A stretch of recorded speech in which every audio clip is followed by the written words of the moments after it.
There's been a lot of talk in the industry about the impact of AI on network infrastructure, but we think that's only one way of looking at the scenario. And actually, what network brings to AI maybe has more profound implications for future communications networks. And this includes a big impact on public cloud companies. And we're only just starting, well, let's face it, Philippe, big brains, is only just starting to think about this. So Philippe thinks we are at a critical point and that network operators need to think carefully about their next steps and the challenges they face. Because right now, let's face it, we're at a point where everything's got AI go faster stripes on it. So we are at an inflection point where ICT continues that ebb and flow between centralized and distributed, and it does this over the decades, as anybody who's been around a little bit will know. So, Philippe, it's a great pleasure to have you here, although I'm sorry that you're suffering. And I thought we may start our conversation at the most conventional point of thinking, which is what AI could bring to the network and what you think about AI can work across the network life cycle. Hi, everyone. Hi, Annie. It's my great pleasure to be with you, even if I'm not in the best, I would say, health of my life. It doesn't matter. It's always a pleasure to be with you. And I know that every year I will speak to you at least twice time, in spring and in fall, for the Telco to Techco event. So it's my great pleasure. I think that here with AI, we are having a very, very interesting session, and the impact and basically what can bring to the network. So about your first question, how AI can work across all the network lifecycle. Basically, I think that we can really cover the full spectrum. I would say from D0 to D2. So it's about designing, deploying, managing. I would say that here AI can bring superpower to understand and to manage the topology, the configuration generation, around the smart alerting. It's about also optimization with predictive and analytics. It's about troubleshooting. And here we are more focused using AI for root cause analysis. And of course, everything around continuous improvement. So here I can perhaps spot on the vulnerability management. And there is also a last topic that for me is extremely important, is the intervention for the field operators. Today, we know that at least 25% of the issues that are signaled are having errors into their level of priorities, meaning that we have today physical people entering into physical cars, moving in place where they have to troubleshoot things that are not so important or with an impact in terms of priority that is not so big as we can imagine. And to just be very concrete here at Orange, the cases on which we are investing and focusing are really around, I would say, 4 to 5 areas. The first one is around network infrastructure monitoring and optimization. Second one is around, like I said just previously, field operation optimization, of course, predictive maintenance, and another one that also I think it's very, very important, and we will say later on that AI has something to deal with, is around energy efficiency optimization. Okay, so generative AI is being talked about as though it's going to rule the world. Let's add a touch of realism here and think about actually how it fits in with other types of AI, more established types of AI. For example, like predictive, which operators have used for a long time. I really love this question, Henny, for a very simple reason. I would say that every time we are starting with a new title, a new height, something that is very big, starting by bringing education for me is extremely important. And here with generative AI, I think it's super important to understand what is it and what is not. And understanding also that it's not replacing everything that happened previously in the past. We are doing AI since decades, okay? It's not with the magnitude of impact that we are envisaging today, and mainly due to the lack of, in one hand, calculation power, and on the other hand, data. The equation is quite simple. But I would very, very much spend a few time with you just to explaining that everything we did in predictive AI has already a room to play today. For me, predictive AI focuses really on forecasting and preparing the data produced by the network that are much more time series. So it's perfect, I would say, for this kind of AI. So today, according to me, predictive AI is the very sweet spot for anomaly detection, resource allocation, predictive analytics, or resource planning. Whereas we could use generative AI complementary, because for me, generative AI is here to stimulate innovation and exploration of the production of the content. Generative AI is much more about content generation. Okay, so here it could work in interaction with human or with predictive AI model. And here it's much more about, for instance, config translation, guided troubleshooting, or simulated prediction. But it can be fed either by data or by result from another predictive AI, I would say, result. And here, why is it so much important, according to me, to make the case and to understand the difference between predictive AI that are very good for, I would say, clustering, segmentation, prediction. It's because it's an impact about the size, and it's an impact about the infrastructure we need to make those models running. When you have in generative AI a multi-hundred billions parameter model that have an impressive footprint on storage and on memory to make it run, it's absolutely not the same magnitude if you are having another one in predictive AI, for instance, to make anomaly detection on a series of information coming from your network. So here, that's why it's so much important for me to say, okay, yes, with generative AI, we are in front of a title, something that is very big, but we have to take into account what we did previously and not erase what is already working today. We need to choose the right tools to do the right thing. And I think it's super important to keep this in mind. Okay, and kind of as a natural progression, really, from that, you taught recently in a conference session at Etsy about the 4 layers of the network that you see as necessary for us to advance with AI. Yeah, you're right, Annie. Just to bring here some background. So just 1 week back, Yoshi and Digui, the president and vice president of Etsy and Navy, invite me to deliver a session at their Etsy Cloud Native AI Day. I think that the idea of having a Cloud Native AI Day is something very, very interesting. By the way, I share that today, Cloud Native at large, and not only Kubernetes, is already the engine and the core foundation of AI infrastructure. And here we are identifying the scalability, flexibility, resiliency, and resource efficiency that are by design what Cloud Native is able to bring. But if we are observing the question from the other side, what AI is able to do really about the Cloud Native ecosystem, my conclusion is to say that today we do not have the killing application or the killing services. So it means that at the time we are, Cloud Native is able to do a lot for AI, but AI is already trying to find where is really the sweet spot at scale.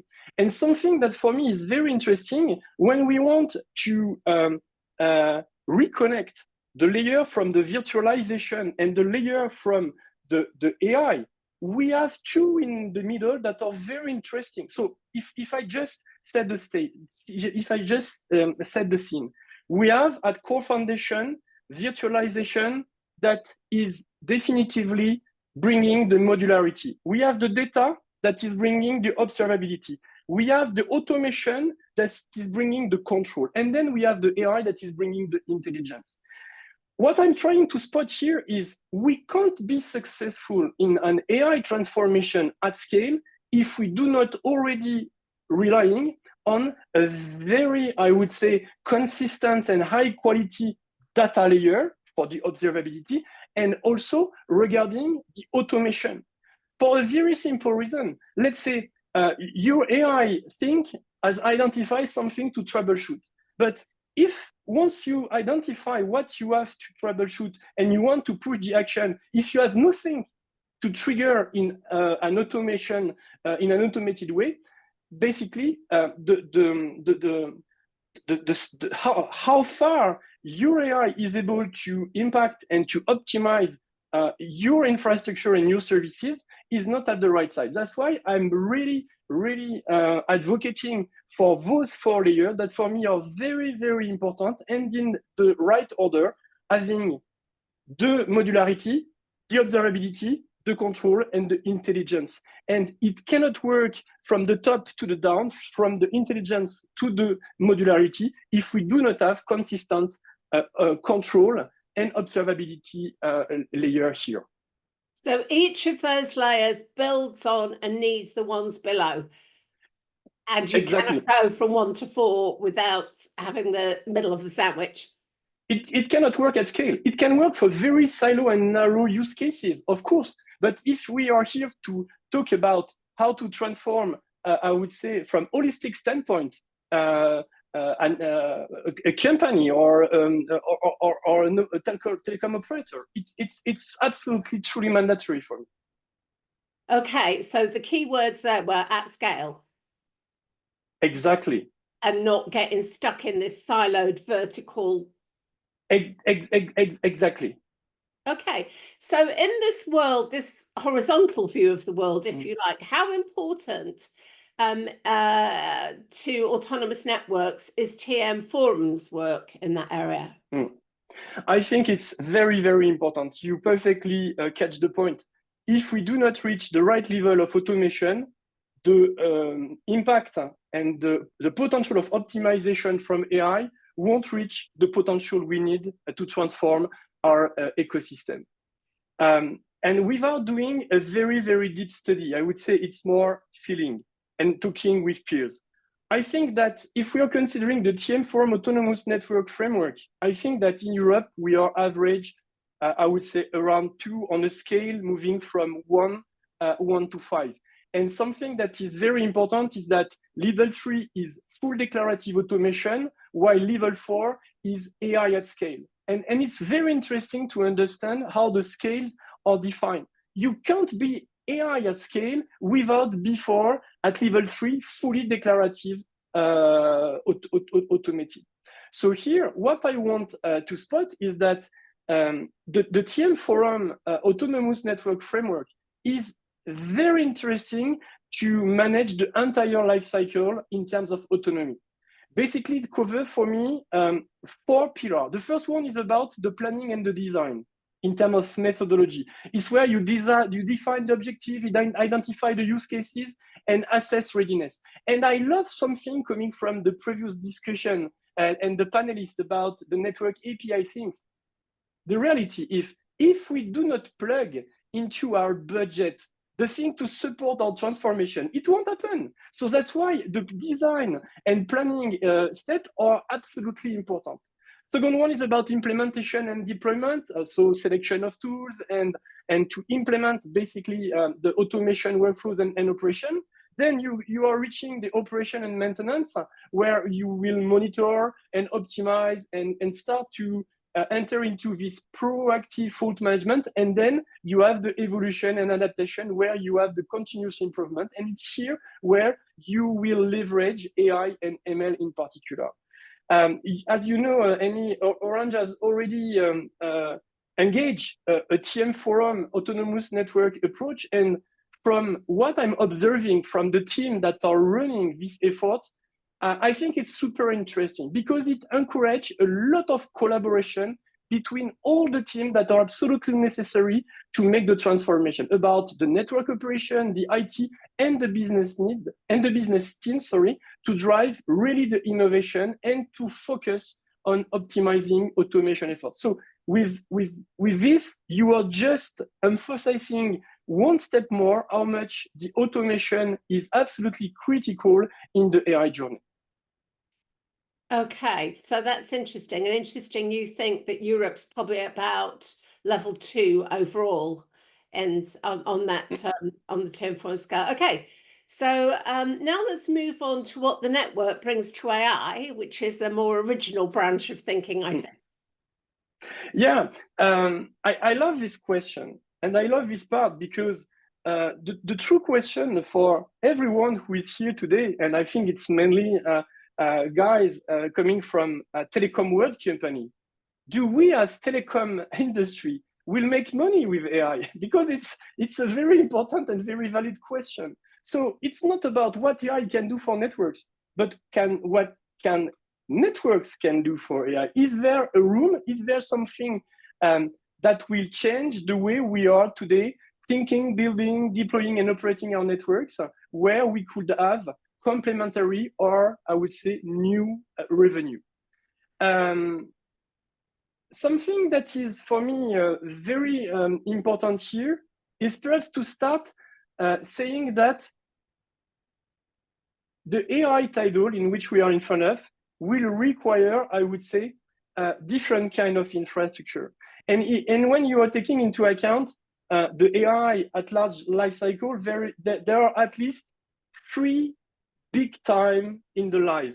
We have the time where we are doing the training, the time where we could have some tuning, and the inference that is basically running the model, answering to real question about real problem connected to the application or supporting the user within a chatbot interface. And here, I think that it's very important to understand that we are not talking about the same thing. Honestly, training, it thinks about very large model or large language model. And according to me, perhaps I'm wrong, and I hope I'm wrong, but I think that there are less than 10 companies in the world that are able to make those models up and running. We are talking about the requirement for having hundreds of thousands of GPU in farms and having all the connection to feed the beast in terms of data and to have those calculations running for weeks, but for real, for months. So the impact from energy standpoint is absolutely incredible. That's why it's extremely important to learn how to work with those foundational models and to be able, when it's necessary, basically to grab them and to have a tuning effort. The tuning effort for me is extremely important. And even if it's something that we will talk, I think certainly later, it's because I'm truly convinced that the AI at scale topic will never happen without understanding that it's a data problem. Moving at scale for AI, it's not a topic of AI, it's a topic of data.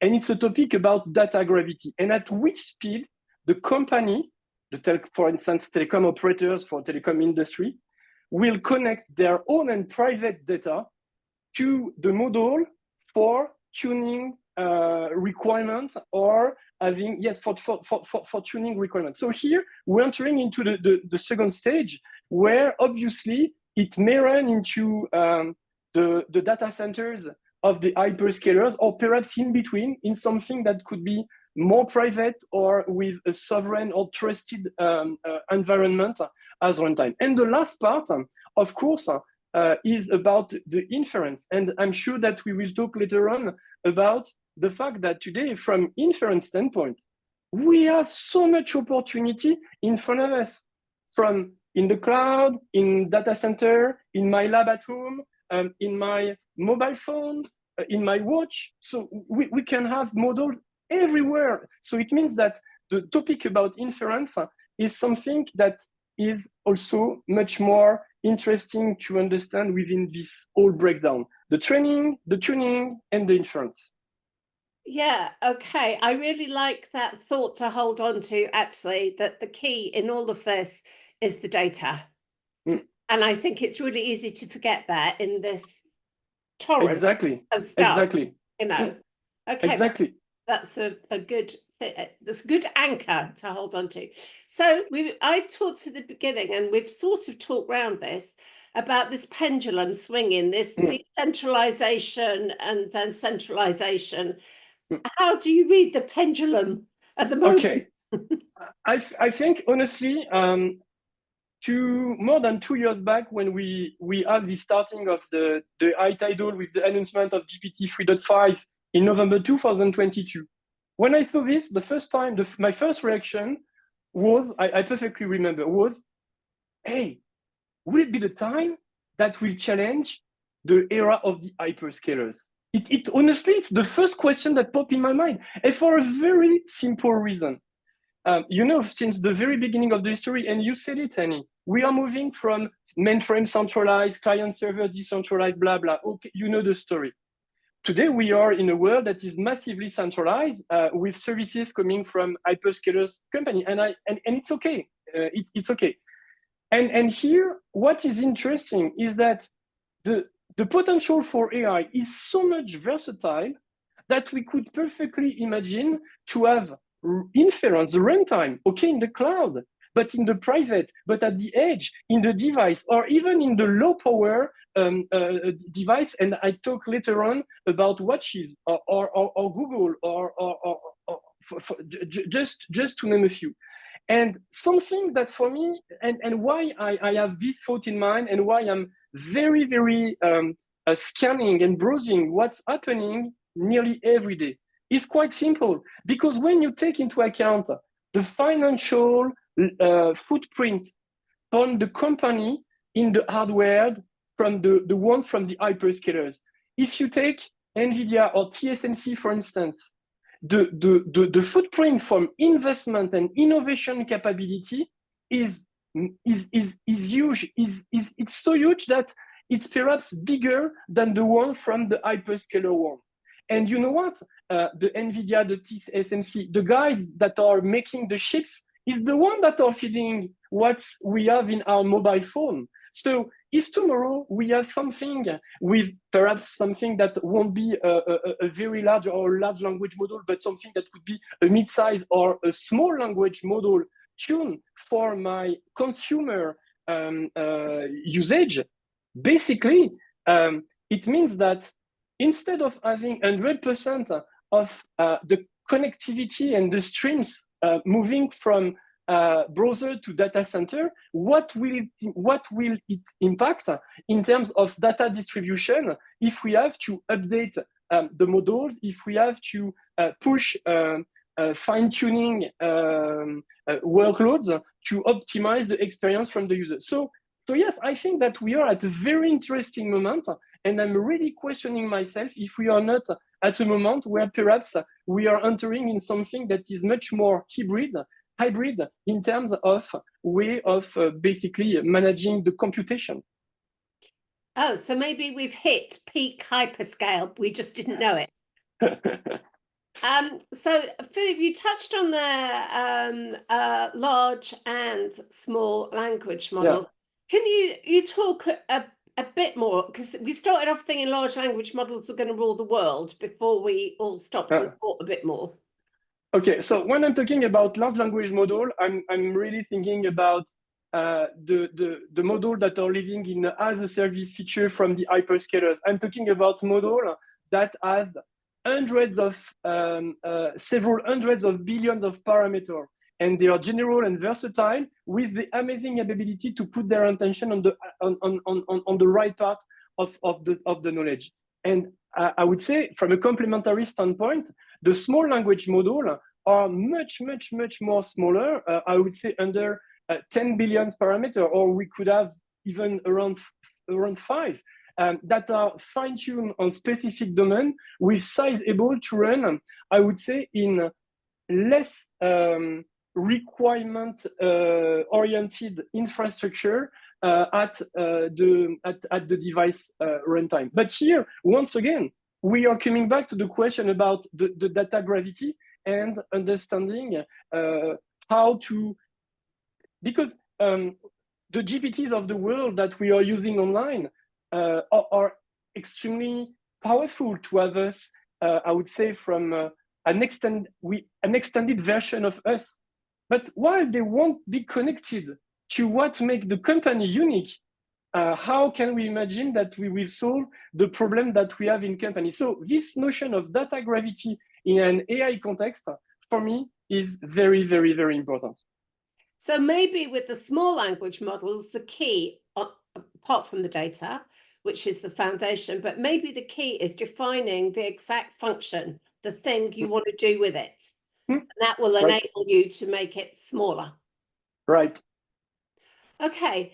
How do you think all of this stuff, for want of a better word, we've talked about, these developments are going to impact network traffic? I think it's the $1 billion question. 100 billion, but anyway, yes. Yes, I think that I can only share with you some intuition that I've got from recent discussion. When you're talking with, I would say, the routers vendors, of course, the only thing that they are saying is that in front of the tidal we must absolutely change our routers for having AI-able routers. So when you're talking with the guys that are making the switches and the routers from the infrastructure, they are saying that we are in a massive change and impact on our connectivity and our networks. When you are talking with hyperscalers, basically, they say that it will almost change nearly nothing, because today, the largest part of the traffic is mainly dedicated about the training part that I discussed earlier on. And when you are working with companies that are already, with quotes, engage things with hyperscaler, it's mainly a data center to data center equation in terms of exchange of data. Third case, when you're talking with the app builders, so the ones that are implementing the services that we are using, most of them are claiming that with Teams or Zoom that we are using right now, basically we are already in a real-time multimodal context, and badly due to COVID, we sized our network at scale that make possible the fact that you talk to you in like if we were in the same room. And can we expect an AI application requesting more than the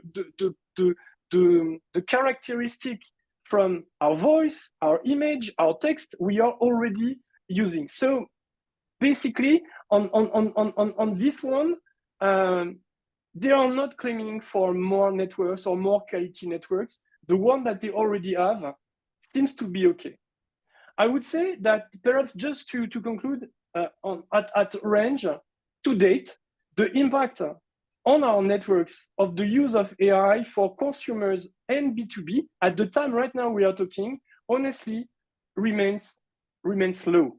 So it means that it's still in front of us. But if we want to be fair on this, honestly, the silver bullet AI application, whether is it for consumer market or for B2B market, it's already in front of us. So there is a part of uncertainty we need to manage. But if we want to be very, very, I would say, accurate, the status in which we are today is almost the one I just depicted to you.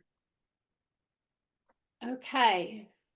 All interesting things. I feel like I need a bigger brain to process all this.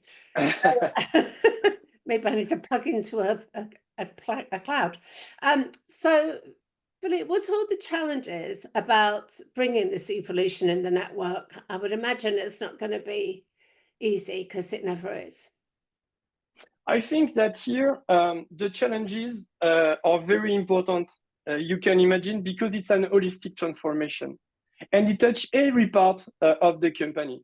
If I just want perhaps to focus about what we did here at Orange to help us supporting this transformation. First, we create a corporate data and AI, I would say, division that is run today by our chief AI officer. So it means that Steve Jarrett, that is our chief AI officer, I think it's very important to identify someone that is leading the global transformation. Second point, very, very early, just after the title we may imagine, we kicked a dedicated generative AI skill center. Go global with the core ideas to support, I would say, the ideation up to the implementation of the business case. And here, what has been something really game changer is focusing on business and solving true business problem. And I'm talking here about topic in the IT, in the HR, and of course also in the network. And I step back with what I said when I introduced where the AI could fit in the network. The first topic that is for me very, very important, and I'm very proud of this, we decided to release an ethical chart even before the French and the European regulator. So it means that understanding that ethics and bias have a very, very important place in the room is super important. Just being aware and questioning yourself when I'm having a result. Should I or may I use what I receive as an answer? I think it's extremely important.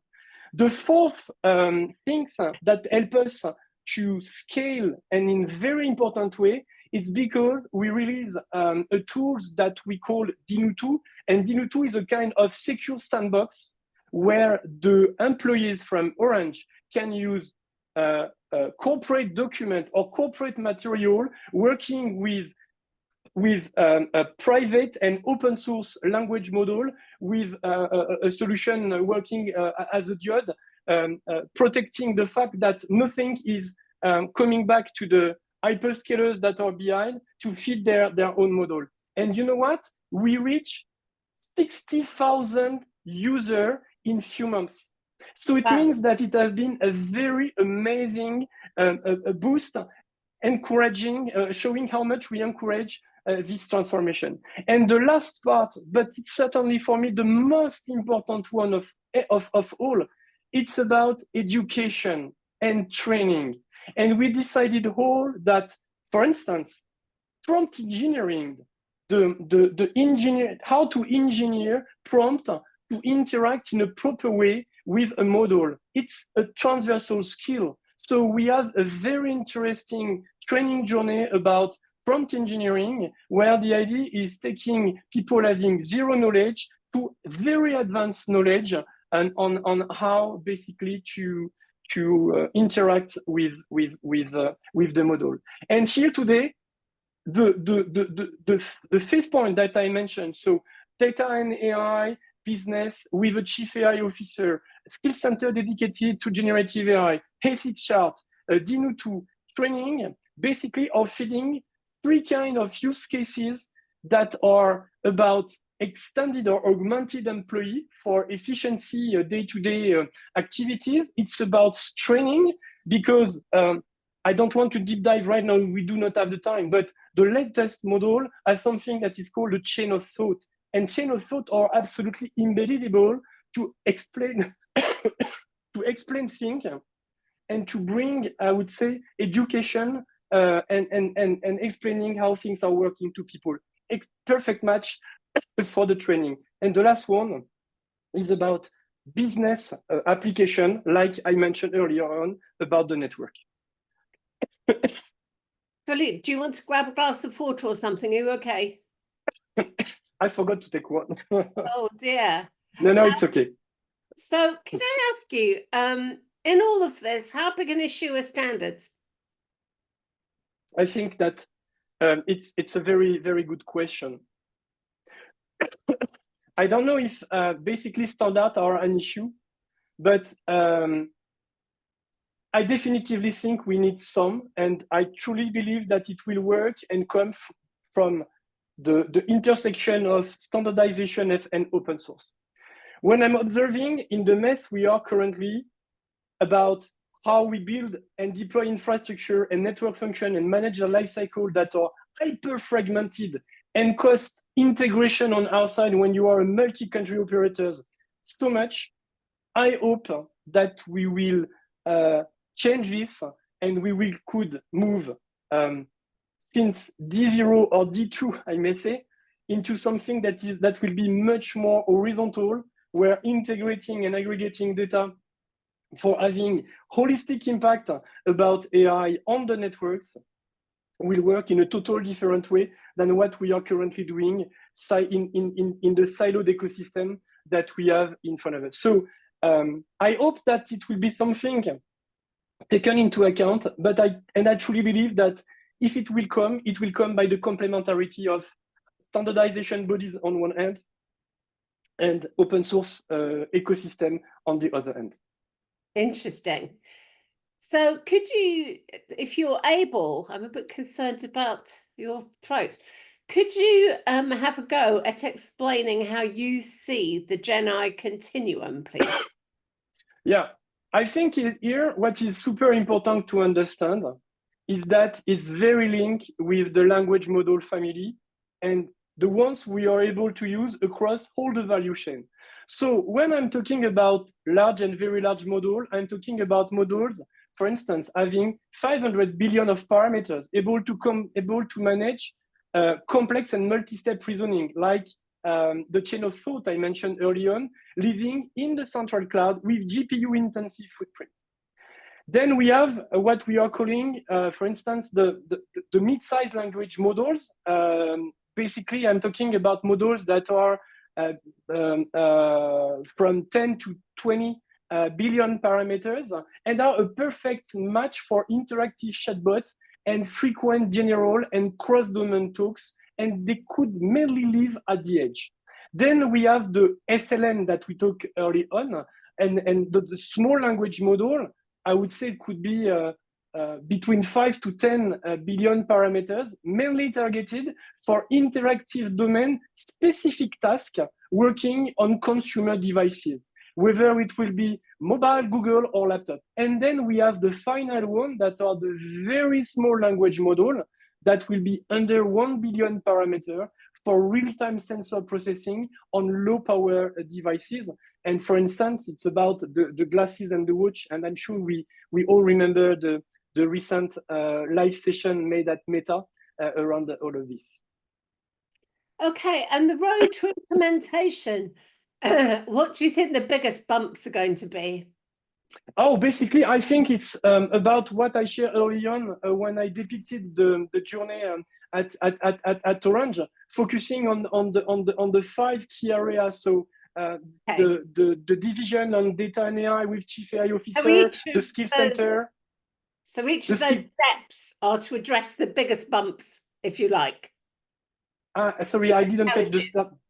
I'm just saying those 5 areas that you outlined before, they're to address the biggest bumps. Exactly.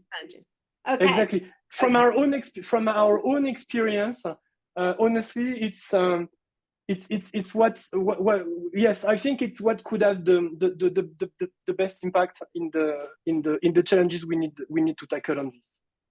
Okay, Philippe, if you can bear it for another few minutes, we have some questions for you. Do you feel able to proceed, or would you like to take them offline?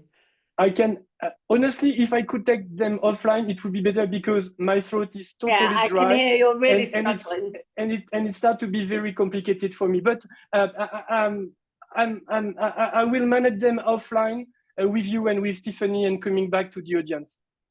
Okay, let's do that. So thank you, questioners, for your questions. We'll follow up with Philippe. Philippe, it just remains for me to thank you profusely. I'm always delighted to have you as a keynote, but today I'm delighted and extremely grateful because you've struggled so hard.